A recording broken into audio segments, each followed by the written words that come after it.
할렐루야. 우리 옆에 있는 분들과 인사하십시다. 할렐루야. 하나님의 평강이 함께 하시기를 바랍니다. 오늘 주신 하나님의 말씀은 지난주와 같이 여호수아 1장 1절부터 9절 말씀을 다시 한번 보겠습니다. 구약 성경 320면 여호수아 1장 1절부터 9절까지 우리 한 목소리로 함께 읽겠습니다. 여호와의 종 모세가 죽은 후에 여호와께서 모세의 시종 눈의 아들 여호수아에게 일러 가라사대 내 종 모세가 죽었으니 이제 너는 이 모든 백성으로 더불어 일어나 이 요단을 건너 내가 그들 곧 이스라엘 자손에게 주는 땅으로 가라. 내가 모세에게 말한 바와 같이 무릇 너희 발바닥으로 밟는 곳을 내가 다 너희에게 주었노니 곧 광야와 이 레바논에서부터 큰 하수 유브라데에 이르는 해쪽 속의 온 땅과 또 해지는 편 대까지 너희 지경이 되리라.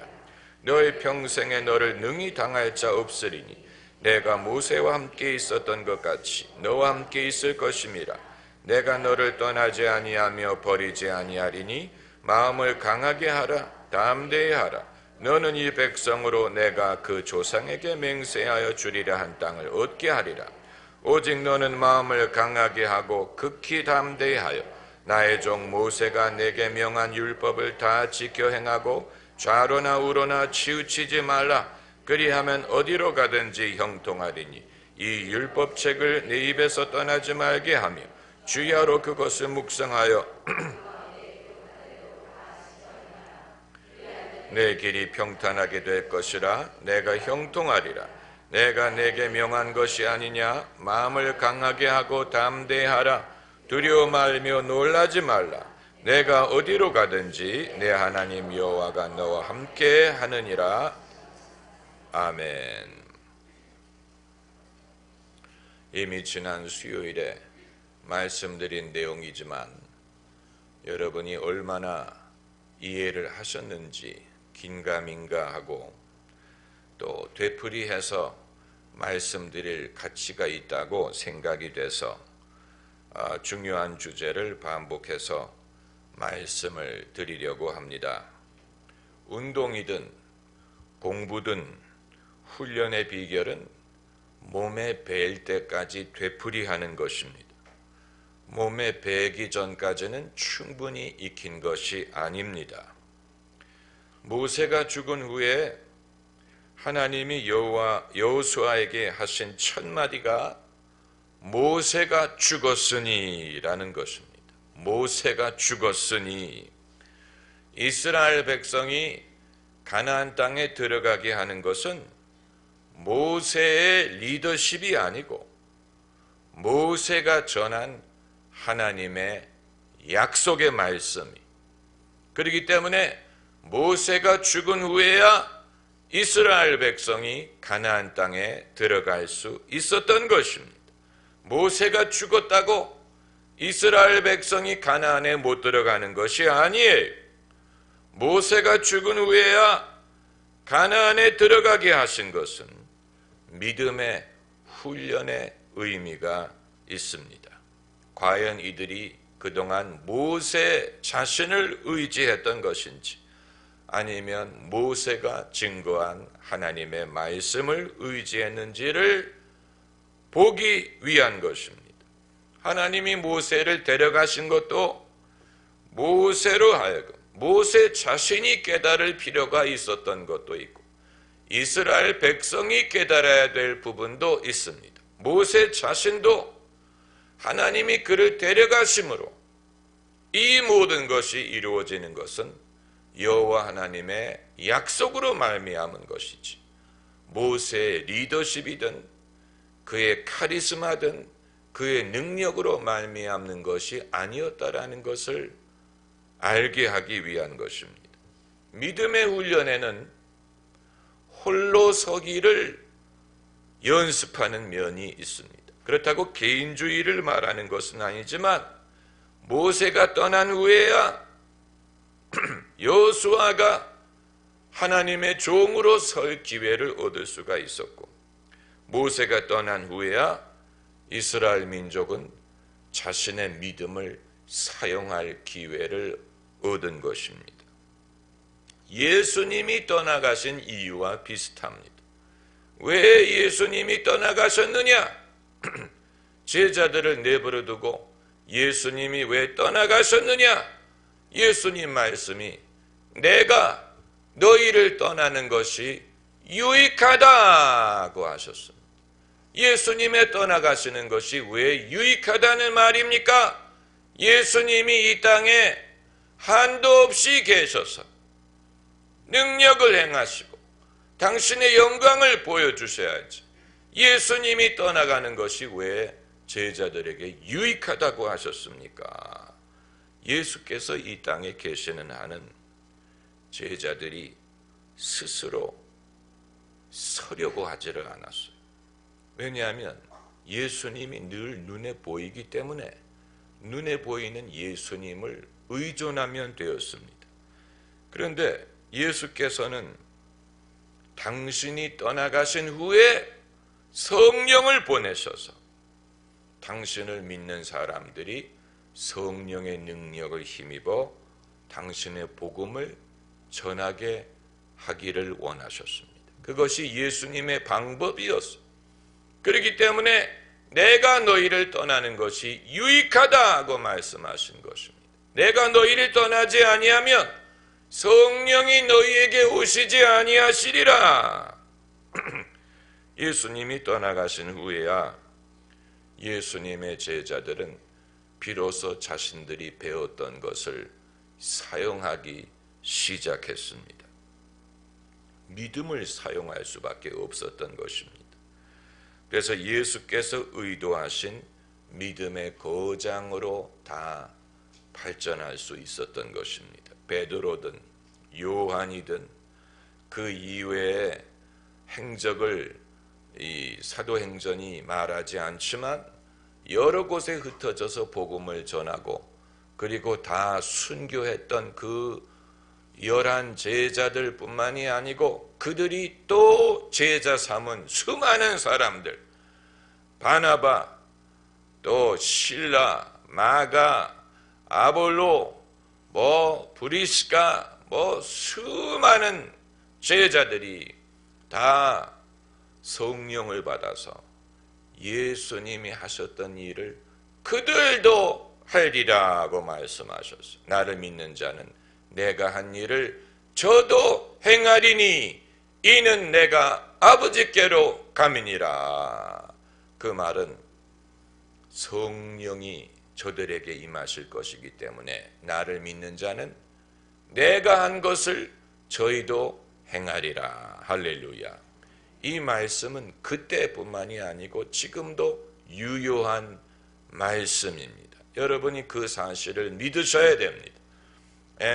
많은 사람들은 성경에 등장하는 인물에 대하여 그들은 성자들이고 그들은 특별한 인물들이기 때문에 그들에게는 특별한 원칙이 적용이 됐지만 나는 아니야. 나는 평범한 사람이고 나는 이 시대에 사는 사람 중에 하나일 뿐이야 라고 거리를 두려고 하는데, 그럼 하나님이 못하러 성령의 감동으로 이 성경책을 기록하게 하셨다는 얘기고 이 성경책이 우리에게 어떤 교훈이 된다는 얘기입니까? 하나님은 사람을 외모로 취하지 않는다고 하셨어요.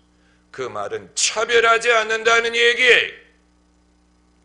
성경에 등장하는 최초의 이방인 사역자가 누굽니까? 사도행전에 등장을 하지요. 브리스가라든가 아굴라라든가. 디모데도 반이 이방인이었죠. 반이 어머니가 히브리인이고 아버지가 헬라인이었던 것 같은데, 아무튼 이 주님은 사람을 외모로 취하지도 않으시고 성별로 취하지도 않으세요. 그렇기 때문에 오순절날 베드로가 인용한 요엘서 말씀대로 말세 내가 내 영을 내 남종과 여종들에게 부어주리니 저희가 예언할 것이요. 성령을 남자들에게만 부어준다고 하지 않아서 여자들, 여종이라고 했고 그들이 성령을 받으면 예언을 하리라 하고 했어요. 예언이란 말이 하나님의 말씀을 대언하는 것을 뜻하는 것이라면 얼마든지 신약시대에 주님은 여종들을 사용해서 당신의 말씀을 대언하시기를 원하신다는 얘기입니다. 그러니까 누구든지 믿는 사람이 임자예요. 누구든지 먼저 믿는 사람이 임자예요. 먼저 줄 서는 사람이 있지 아니하냐 이런 생각을 할 필요가 없어요. 먼저 믿는 사람이 임자예요. 주님 앞에 줄이라는 것은 없어요. 먼저 무엇을 받을 순서를 가진 사람은 없어요. 믿는 사람이 임자예요. 그렇기 때문에 하나님의 나라에서는 순서가 뒤바뀔 때가 많아요. 에서가 첫째 아들이고 야곱이 둘째 아들이었음에도 불구하고 둘째가 장자가 됐어요. 순서가 뒤바뀌었어요. 그건 야곱이 믿었기 때문에 믿는 사람이 임자예요. 반대로 에서는 주님이 주시는 유산을 업신여겼다고 했어요. 예수님이 12살 난 여자아이를 고치러 가실 때 12의 혈루병 걸렸던 여자가 먼저 예수님의 옷에 손을 대므로 순서가 뒤바뀌었어요.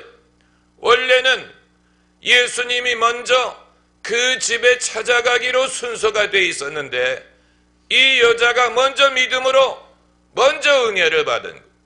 하나님의 나라에는 이처럼 미리 정해진 순서가 없어요. 그 순서는 이방인들에게 복음이 증거된 이후로 그 순서는 깨졌어요. 원래는 유대인들이 먼저 하나님의 선민이 되는 것이었지만 이제 예수 그리스도 안에서는 이방인들도 동일하게 믿음으로 의롭다함을 얻을 수 있게 되었기 때문에 이제 와서 줄을 선다느니 누가 먼저 번호표를 뽑았다느니 그것은 무의미한 것이 되고 믿는 사람이 임자예요. 믿는 사람이 임자예요. 우리 한국의 기독교인들은 그러므로 쓸데없는 자랑을 버려야 됩니다. 마치 우리가 먼저 믿고 복음의 부흥을 경험했기 때문에 먼저 번호표를 뽑은 것으로 생각을 하는 것 같은데 그리고 그 이후에 복음이 들어간 다른 나라 그것이 베트남이든 라오스든 인도든 인도가 먼저 복음을 받았지만 그 이후에 무슨 싱가포르든 중국이든 번호표가 나중일이라고 생각을 하는 것 같은데 천만의 말씀 먼저 믿는 사람이 임자예요. 그렇기 때문에 지금 이 시대에 세계적으로 복음을 전하는 부흥사 중에 한 사람이 레바논 출신 사람이지 않습니까? 베니힌이 레바논 출신 아랍 사람, 아랍 혈통을 가진 사람인데 하나님이 그에게 기름을 부어서 그 사람이 백인들이든 영국이든 미국이든 이런 데에서 그들에게 복음을 전하게 하신 것처럼 누가 합니까? 앞으로 인도 출신의 세계적인 부흥사가 나올지 아니면 베트남에서 하나님이 쓰시는 인물이 나올지 순서는 먼저 믿는 사람이 임자예요. 우리가 먼저 번호표를 뽑아놨으니 우선순위를 우리에게 주시겠지라고 생각하면 안 돼요. 오히려 그렇게 생각하는 사람들이 바로 처음 된 자가 나중 되는 것을 경험하게 되고 나중되었던 자가 먼저 되는, 이 세상의 문화에서는 줄을 잘 서야 되고 남보다 앞서서 번호를 일찍 뽑아야 되고 유리한 위치에 있어야 되고, 그래서 경쟁을 하지 않습니까? 어렸을 때부터 남들보다도 앞서기 위해서. 그런데 주님은 때로는 맨 뒤에 있는 사람, 잘 안 보이는 사람, 앞자리에 올 기회를 얻지 못했던 사람을 먼저 부르실 때가 있어요. 삭개오 같은 사람. 삭개오가 주님이 지나가신다는 말을 듣고 주님을 보기를 원했지만 앞자리는 이미 다 차지했어요. 키가 작기 때문에 뒤에 서니까 보이지를 않는 거예요. 왜 뒤에 서느냐? 남들이 먼저 좋은 자리를 다 차지했으니까 먼저 좋은 자리를 차지하면 주님이 먼저 뭔가를 주시리라고 기대를 했겠죠. 그러나 앞자리는 다 임자가 있기 때문에 어떡합니까? 뒤에서 뽕나무에 기어 올라갔지요. 그렇게라도 해야 예수님을 볼 수 있을 것이기 때문에. 그런데 예수님이 지나가시다가 앞자리에 미리 좋은 자리에 앉아있던 사람들은 눈도 주지 않고 저 뒤에 뽕나무 위에 올라가서 예수님을 바라보고 있던 삭개오를 부르신 것입니다. 삭개오야, 속히 내려오라. 내가 오늘 너희 집에 유해야 하겠다.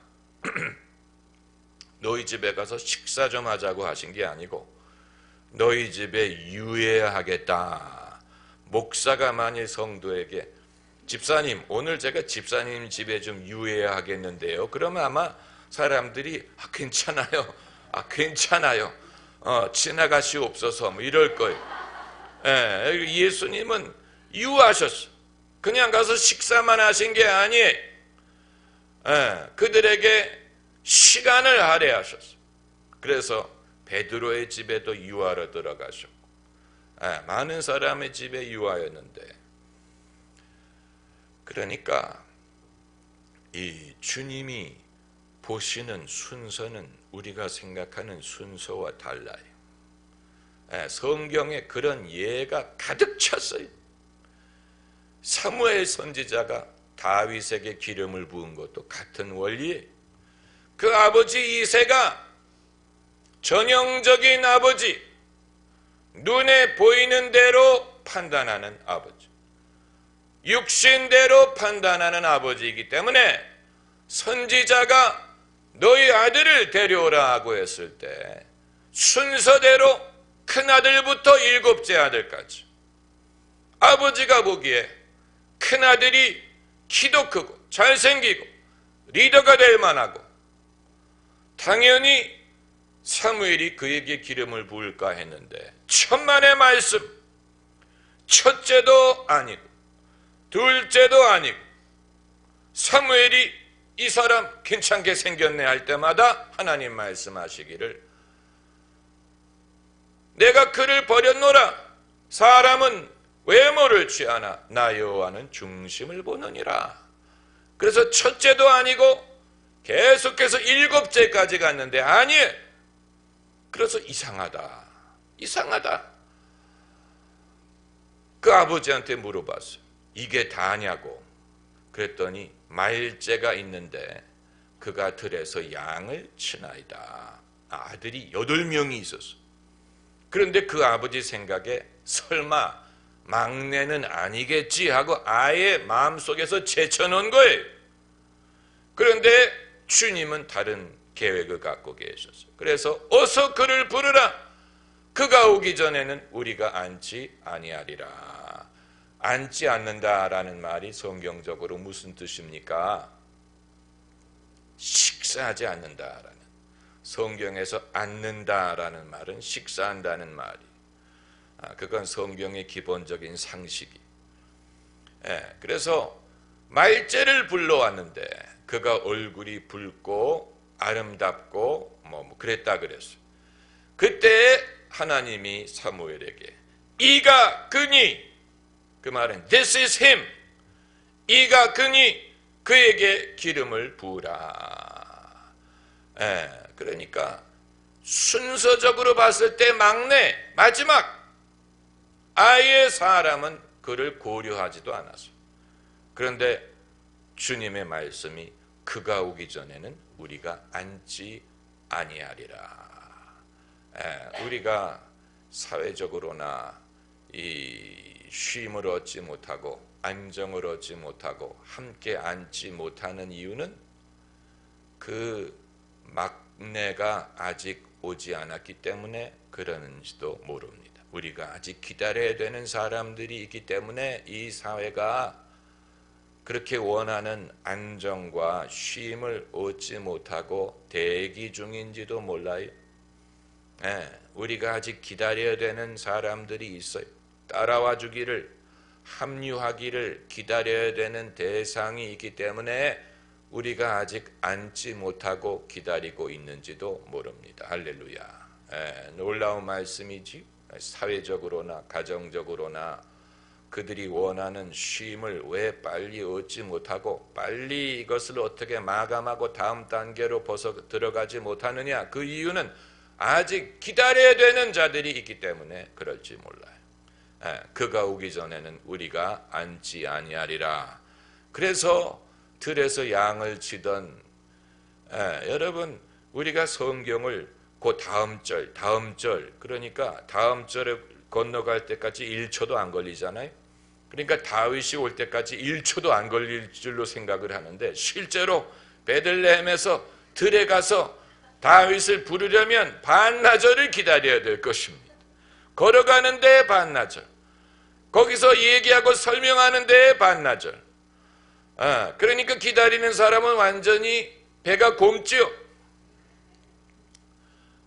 성경이 시간을 허비하지 않고 기록을 한다고 시간적으로 그 갭이 없으리라고 생각할 수가 없어요.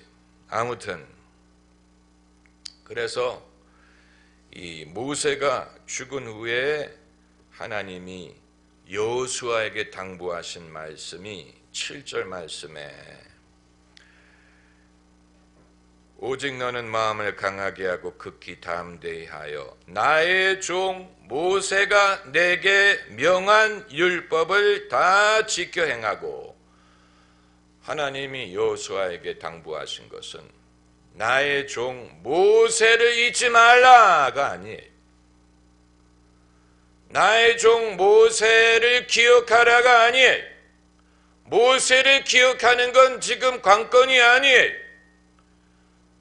하나님의 당부는 나의 종 모세가 내게 명한 율법, 그것을 기억하고 지켜 행하라.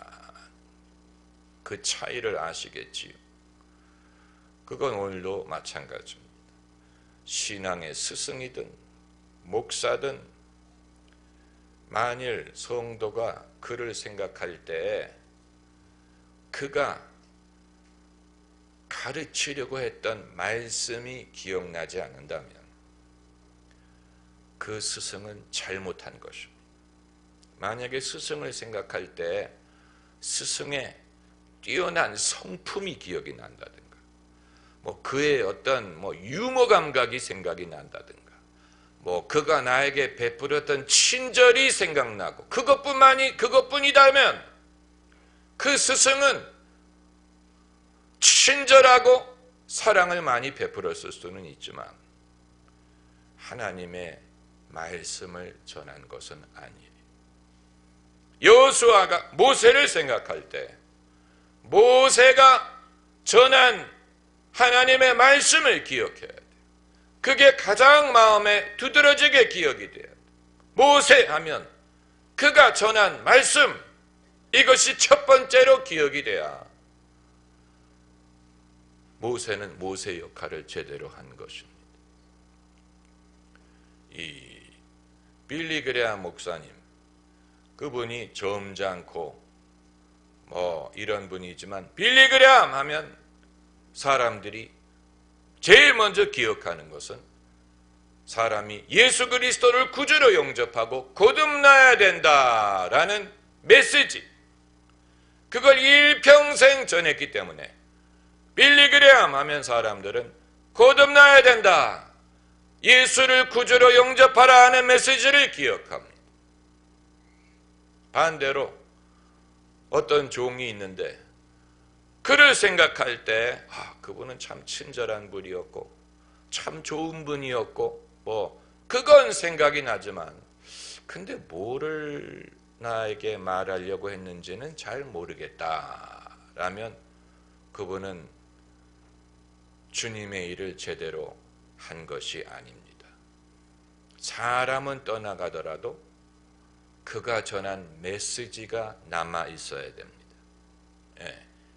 모세가 떠나가더라도 모세가 전한 메시지가 있어서 이제 그 메시지를 힘입어 이스라엘 백성이 40년 동안 기다리고 기다리던 약속의 땅에 들어갈 수가 있는 것입니다. 할렐루야. 기도하십시다.